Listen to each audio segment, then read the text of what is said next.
voltamos com o Horizonte Debate. Hoje conversando sobre obsolescência programada e lixo eletrônico. Bom, Ricardo, você tem um trabalho na Emily Reciclagem que é muito interessante, segundo aquilo que conversávamos.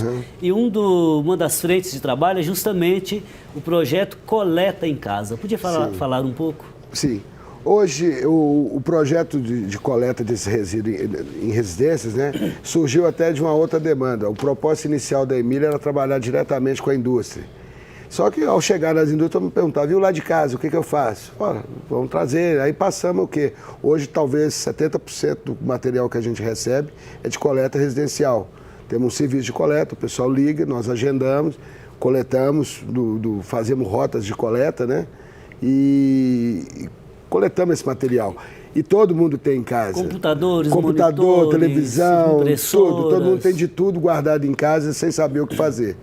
Então, hoje nós temos esse trabalho que não foi a proposta inicial, mas ele surgiu e hoje está tomando um corpo até maior, né? Hoje a gente tem uma demanda maior do que a gente consegue atender, né? O pessoal liga, quer, coleta e tudo mais, a gente... Que coisa boa. É boa, Vou anotar o telefone. E o interessante é isso, né? Que se as pessoas estão buscando, estão achando que tem uma solução, né? E a gente também está colocando como propósito solução. Lá tudo é tratado de maneira que tem destinação correta, adequada mesmo, nada é julgado. Bom, vamos agora responder ao público. Pedro Vasconcelos nos escreve e diz assim: este é um problema criado pelo capitalismo e só interessa ao capitalismo. Somos obrigados a comprar produtos com certa periodicidade, pois na verdade acreditamos na ideia de que não ter acesso à tecnologia atual nos torna pessoas obsoletas. Um absurdo. Abraço ao Padre Márcio e a toda a produção. Pedro, obrigado pela sua participação. Então, é um problema só do capitalismo? Não, o capitalismo é um problema. Ele não foi Deus que criou o capitalismo, né? É o ser humano que criou o capitalismo. Somos nós que abraçamos ele. No comunismo, então nós temos por que exemplo, cada um nós olharmos para nós mesmos e falar o que a gente pode contribuir para esse sistema.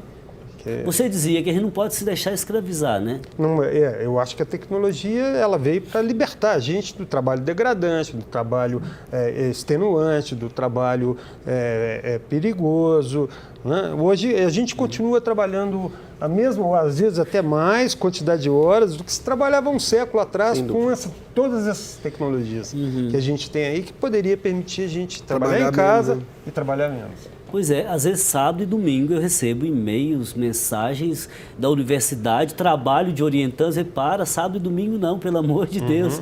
Então, o que eu estava querendo dizer é o seguinte, no comunismo não havia essa tendência, vamos dizer, a produzir. Ao invés, os produtos tinham uma longa durabilidade. Com isso, países, por exemplo, do leste europeu, são considerados países pobres, que não seduziram ninguém, verdade? Então, o capitalismo, ele é selvagem, ele seduz todo mundo. Bom, Pedro, obrigado pela sua participação.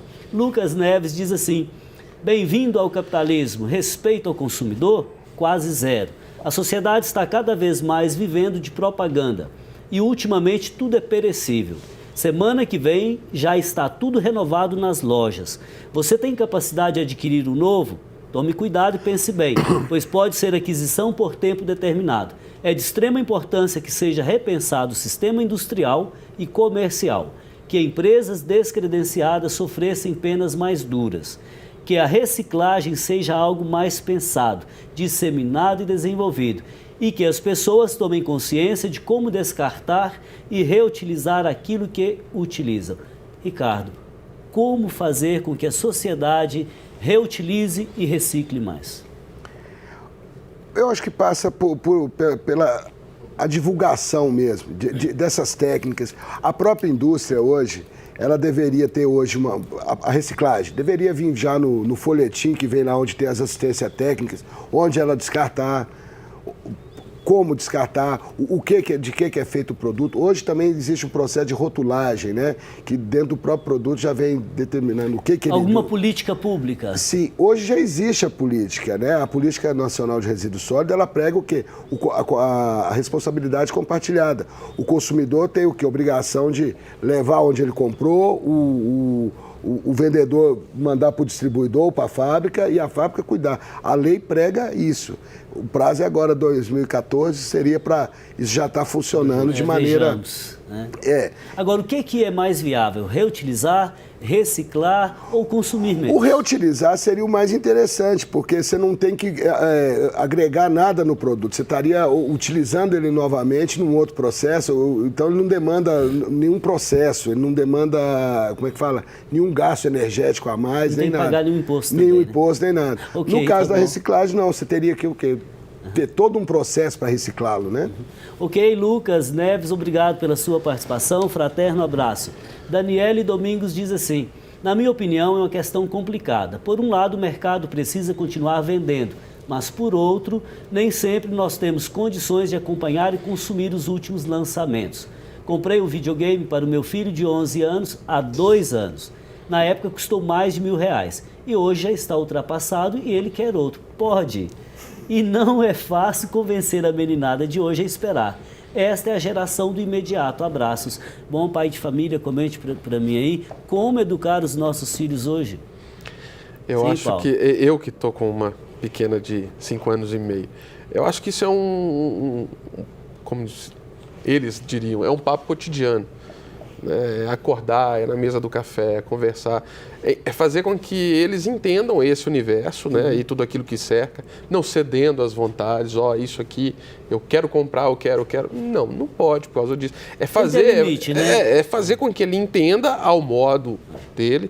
Outro dia, numa reunião de catequistas, eu perguntei para elas: acontece que algum menino, alguma menina está lá usando o iPhone, smartphone? Sim. O que vocês fazem? Proibimos. Falei, errado. Por que vocês não pedem para eles? Olha, consulte aí para mim, bibliaonline.com.br, catedralcristoreibh.org.br. Ou seja, participar. direcione para o seu trabalho, né? Ou seja, a educação é um processo permanente. Bom, Daniele Domingos, sucesso aí na educação do seu filhote. Fraterno abraço. Alexandre Oliveira, ele escreve e diz assim: penso que a época desses produtos altamente tecnológicos estragarem já passou. A obsolescência programada se torna muitas vezes desnecessária pelo fato da própria sociedade de consumo em que vivemos estar sempre se renovando.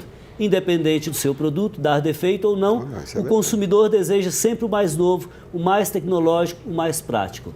Bom, sim, Ricardo. Sim, eu até falo muito com o pessoal o seguinte: a hora que você comprou o produto na loja, você já comprou lixo.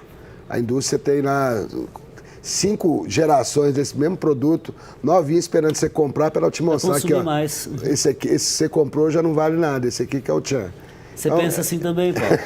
Infelizmente é assim, mas eu acho que, no meu modo de ver, temos áreas de mudança um pouco adiante. Não tão utópica, não vamos mudar radicalmente. Gente, o povo consome porque dá prazer. Sim, mas a gente tem um perfil de consumidor que hoje ele começa a se diferenciar. Novas gerações, gente mais atenta, por exemplo, ligado à ecologia, etc. Já procuram produtos com maior durabilidade, com produto concebido ecologicamente correto, né? com menos cromo, com menos chumbo, já procuram se informar. Hoje a vantagem da informação é essa, hoje tem muita informação circulando e as pessoas estão buscando se informar e estão buscando empresas, né, consumir coisas que realmente têm o orgânico. Agora, e tudo mais. Sim, Sérgio, por favor. A gente tem um sistema educacional que reforça tudo isso. Sim. Né? Tem que ser mudado. Eu educo a pessoa para o mercado de trabalho. E não para ser um cidadão antes de mais nada. É o que a gente falou, tem que educar para pensar. Eu trabalho na universidade, né, que tem uma preocupação com a formação humanista. Não, tudo bem.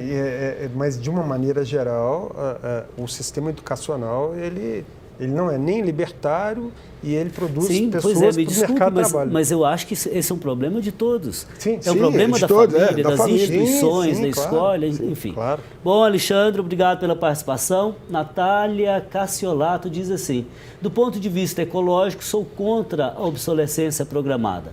O lixo eletrônico criado é de grande número e muitas vezes é descartado em lugares errados, tanto por falta de conhecimento como falta de informação dos consumidores. Creio que a data de validade é muito bruta, mas mesmo que um aparelho pudesse durar anos e anos, as pessoas enjoam e procuram por novidades. Sim. Bom, é o que já falamos aqui e falamos também da preocupação ecológica. Natália, obrigado pela sua participação. Marlon Moraes vai dizer: esse problema se torna ainda mais dramático quando se pensa na quantidade de lixo que é gerado, como consequência dessa estratégia. Além do que, a maior parte é descartada de forma incorreta. Para contornar isso, tentam vender a ideia de que a reciclagem, a reutilização e esses milhares de R's são as soluções, mas deveriam ser apenas uma das medidas mitigadoras, pois o que realmente alimenta essa cadeia linear é o consumismo exagerado. Podemos dizer que ele é o mal de todos os males. Por isso rezo, livrai-nos do mal, amém. Bom, acho que tem uma preocupação ética interessante, né? E tem uma obsolescência que é mais cruel ainda, né? A gente já conversou aqui, que é do ser humano, né? O sujeito que se torna obsoleto porque a tecnologia mudou, porque ele passou de uma certa idade ou por qualquer outra razão. Isso é cruel. Paulo, você acha que a geração atual, quer dizer, na análise de muitos, é uma era do vazio, uma era líquida, etc. Ou enfim, você acha que a geração atual precisa desenvolver a vida espiritual? O que eu chamo de vida espiritual? Uma vida que transcende o imediato, uma vida que transcende o aqui e o agora, uma vida que pensa a longo prazo.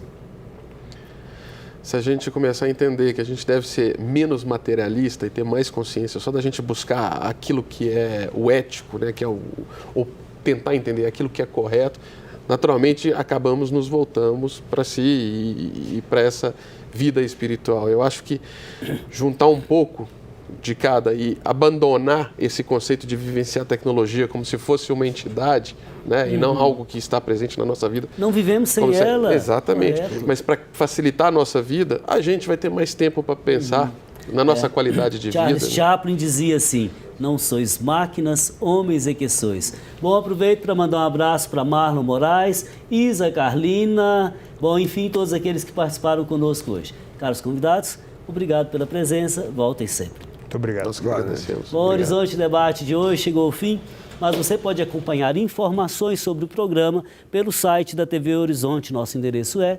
tvhorizonte.com.br, Horizonte Debate. Também estamos nas redes sociais, Facebook e Twitter. Obrigado pela sua companhia e na próxima semana eu te espero em mais um Horizonte Debate, aqui na TV Horizonte, uma emissora da Catedral, Rede de Comunicação Católica. Conto com você. Fraterno abraço.